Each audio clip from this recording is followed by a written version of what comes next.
구독과 좋아요는 사랑입니다.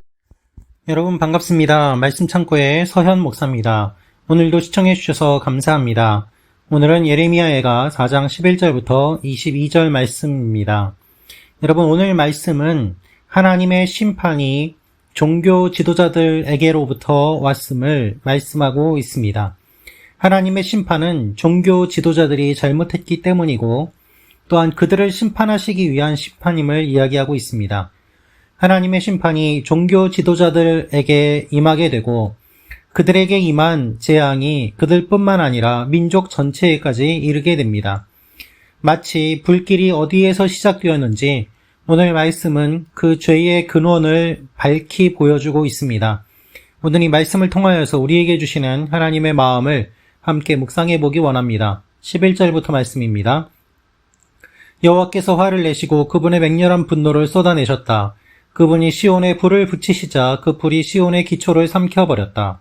적들과 대적들이 예루살렘의 성문들로 들어갈 수 있을 것이라고는 그 땅의 왕들도 세상의 어느 누구도 믿지 않았다. 이것은 그의 예언자들의 죄와 그의 제사장들의 죄악 때문이었다. 그들이 예루살렘 한복판에서 의인들의 피를 흘렸기 때문이다. 이제 그들이 눈먼 사람들처럼 거리에서 더듬으며 나아간다. 그들이 이렇게 피로 더럽혀졌으니 아무도 그들의 옷을 만지려 하지 않는다.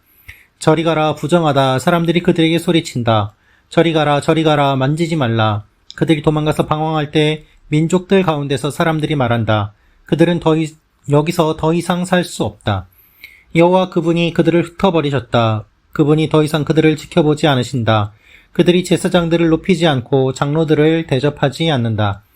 그러나 우리가 헛되이 도움을 기다리다가 우리 눈이 약해졌다. 우리를 구원할 수 없는 민족을 우리가 바라고 기다렸다.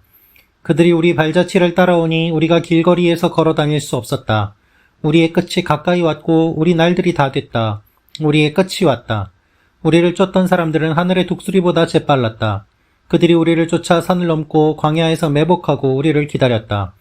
우리의 코에 호흡이 되시는 여호와의 기름 부음 받은 이가 그들의 함정에 잡혔다. 우리가 그를 두고 말했다. 그의 그늘 아래서 우리가 민족들 가운데 살겠다. 딸 에돔이여, 우스 땅에 살고 있는 이여, 기뻐하고 즐거워하여라. 그러나 그 잔이 또한 내게로 넘어갈 것이니 내가 취하고 벌거벗게 될 것이다. 딸 시온이여, 내 죄악에 대한 벌이 끝날 것이니 주께서 더 이상 너를 포로가 되지 않게 하지 않을 것이다.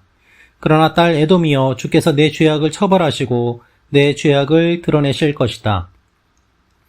여러분 오늘 말씀을 보면 그분이 시온에 불을 붙이시자 그 불이 시온의 기초를 삼켜버렸다고 기록되어 있습니다.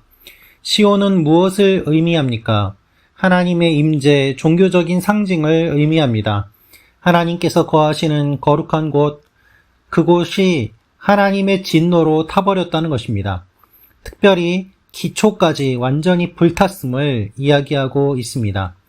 유다의 중심부인 시온 안에서 하나님의 통치를 거스르는 일들이 일어났기 때문에 하나님은 그 중심에 불을 내리신 것입니다. 여러분, 가장 중심이 되는 부분이 타락하면 그곳이 재앙의 근원지가 되고 하나님은 그곳에 불을 내리실 수밖에 없습니다. 적들과 대적들이 예루살렘의 성문으로 들어갈 것이라고는 아무도 믿지 않았습니다. 여러분, 이것은 헛된 믿음입니다. 잘못된 근거 없는 믿음일 뿐이었습니다. 예언자들과 제사장들, 종교 지도자들은 하나님께서 지켜주시는데 예루살렘이 망할 것인가 라고 생각하였습니다. 하나님이 돌보시기 때문에 이것은 절대로 무너지지 않는다. 어떤 민족도 공격하지 못할 것이다 라고 생각하였습니다. 그들이 죄를 짓는 것은 생각하지 않고 하나님께서 도와주실 것만 생각했던 것입니다. 여러분, 이것이 잘못된 믿음입니다. 우리의 신앙 가운데도 이와 같은 일들이 일어날 수 있습니다. 내가 하나님을 믿는데, 교회 가서 예배 드리는데 하나님의 재앙이 나에게 임하는가? 네, 임할 수 있습니다. 그 예배가 형식적인 예배라면 하나님의 심판이 임할 것입니다. 하나님 앞에 거룩한 모습이 아니라 위선된 모습으로 외식된 신앙생활을 한다면 하나님의 심판이 임하게 될 것입니다. 형식적인 신앙이 아니라 진정한 믿음을 주님께서 원하시기 때문입니다. 많은 재물이 아니라 살아있는 산 재물을 주님께서 원하시기 때문입니다. 애통하는 심령을 주님께서 원하시기 때문입니다. 그러나 당시의 예언자들과 제사장들은 그것을 생각하지 않았습니다. 근거 없는 믿음으로 나는 종교 지도자인데, 나는 제사장인데, 나는 하나님의 사람인데 하나님의 심판이 임하겠는가? 대적들이 나를 공격하겠는가? 이와 같이 잘못된 믿음으로 자기들 마음대로 생활하며 죄를 지었습니다. 그들이 지은 죄는 무엇입니까? 13절 말씀에 보면 의인들의 피를 흘렸다고 기록되어 있습니다. 여러분, 가장 의롭게 살아야 될 제사장들과 종교 지도자들이 의롭게 살고 있는 의인들의 피를 흘렸습니다. 그렇다면 누가 의인입니까? 누가 남아있겠습니까? 의인이 한 명도 남아있지 않기 때문에 하나님의 심판이 임할 수밖에 없습니다. 소돔과 고모라도 의인이 없어서 망했던 것처럼 예루살렘도 결국 의인이 없어서 망한 것입니다. 형식적인 지도자들, 제사장들, 그리고 예언자들은 아무런 능력을 발휘하지 못하였습니다. 그들의 눈이 영적으로 어두웠기 때문에 실제로 그들은 눈먼 사람들처럼 거리에서 더듬으며 나아가는 일을 경험하게 됩니다. 오늘 말씀을 보면 그들이 피로 더럽혀졌으니 아무도 만지려 하지 않는다. 저리 가라, 부정하다 라는 말이 등장하고 있습니다. 왜 이 표현을 기록하고 있을까요?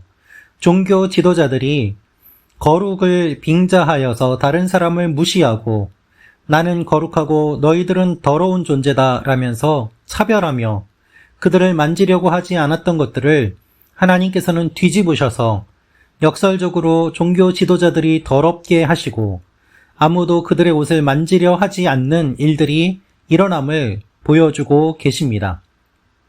종교 지도자들이 죄인들을 보면서 저리 가라고 이야기했습니다. 거룩한 하나님의 성전에 죄 지은 사람이 들어오지 말라고 이야기하였습니다. 나를 만지면 부정해지니 더러운 너희는 나를 만지지 말라고 하였습니다.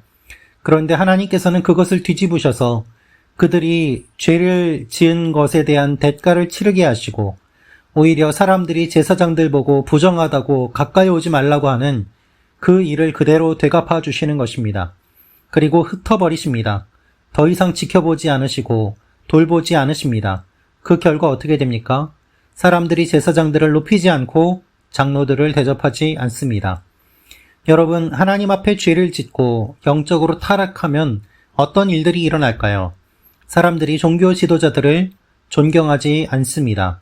존중하지 않습니다. 대접하지 않습니다. 대접받기 좋아하는 종교 지도자들은 무시를 당할 뿐이고 조롱을 당할 뿐입니다. 사랑하는 말씀 창고 가족 여러분, 우리가 살아가고 있는 이 사회는 어떻습니까? 종교 지도자들이 존경받지 못하는 세상이 되어가고 있습니다. 그 원인을 우리는 잘못 파악하고 있지는 않습니까?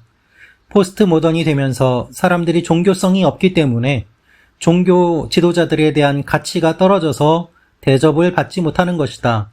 이렇게 파악하고 있지는 않습니까? 그것은 잘못된 것일 수 있습니다. 하나님은 분명히 종교 지도자들과 제사장들이 죄를 지었기 때문에 사람들이 무시한다고 말씀하고 계십니다. 원인은 무엇입니까? 그들이 하나님의 사람으로 살지 못하기 때문이고 죄를 지었기 때문입니다. 종교 지도자들은 헛된 도움을 기다렸습니다. 그들은 어떠한 도움을 기다렸을까요? 구원할 수 없는 민족을 바라고 기다렸습니다. 일본이 우리를 도와줄 것이다. 중국이 우리를 도와줄 것이다. 미국이 우리를 도와줄 것이다. 여러분, 어떤 나라도 그런 나라는 없습니다. 이스라엘이 주위의 여러 민족들의 도움을 구하였지만 도와주는 민족은 사실 하나도 없었습니다. 진정한 도움은 하나님밖에 없음을 성경은 분명하게 이야기하고 있습니다. 세상의 권세와 여러 나라를 의지할 것이 아니라 하나님을 의지해야 됨을 이야기하고 있습니다. 그렇게 하지 않을 때 결국 끝을 보게 되는 것이죠. 이방 민족들이 쫓아와서 매복하고 기다리고 죽이는 일들이 일어나는 것입니다. 여러분, 하나님의 메시지가 우리에게도 동일하게 적용됨을 우리는 기억해야만 합니다. 하나님은 하나님을 찾기를 원하십니다. 하나님의 백성들, 특별히 종교 지도자들이 거룩하게 살기를 원하십니다. 바르게 살기를 원하십니다.